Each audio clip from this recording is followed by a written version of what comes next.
looks ko for today. So, inayos ko yung nails ko kasi kanina hindi tayo na lagay ng color in my nails. Actually, this is how I look right now. As I told you, the first video I had, hindi ako gumagamit ng masyadong foundation in my face.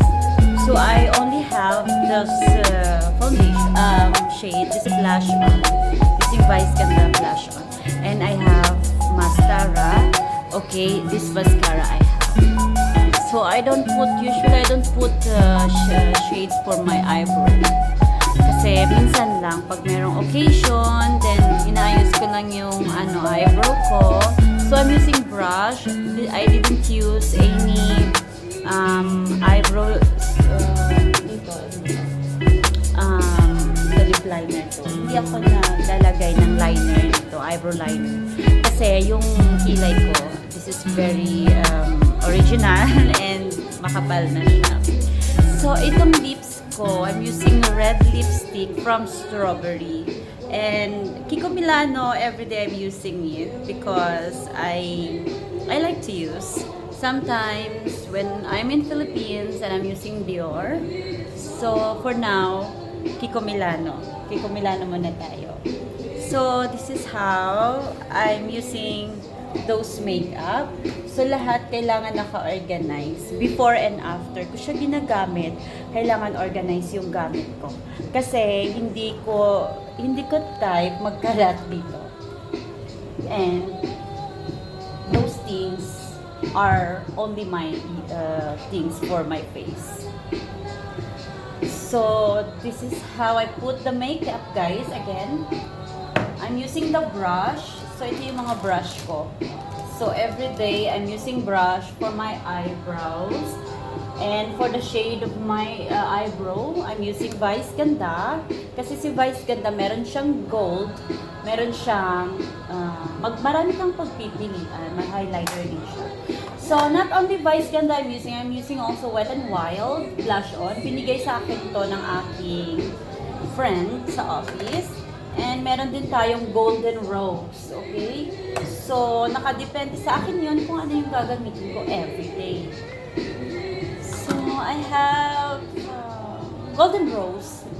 More on, I'm using Golden Rose. But if daily use, I am using Kiko Milano. Kiko Milano, this is Oud Milano also my perfume.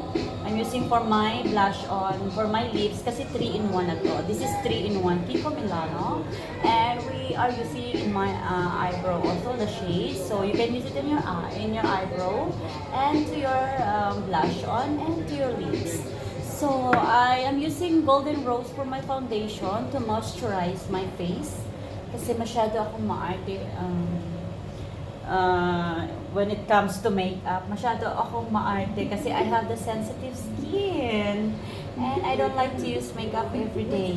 So, I have also the eyebrow. This is extension also. Pero hindi ko siya ginagamit because I have the thick eyebrows. And I have those brush. So, before I'm using, I have to organize before I use.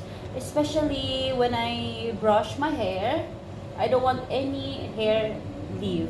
I want no hair in front of me. Kaya ganun ako kaarte. Medyo maselan ako sa aking things. So, in my room, gusto ko lahat naka-organize. And I like to organize my things. This is what I like every day. And kasi wala akong work. I don't have work for 2 to 3 days because of holiday here in Oman. So, we are here to make ourselves very fresh. We need to take care ourselves, we need to take care our body, and especially, we need to be healthy every day.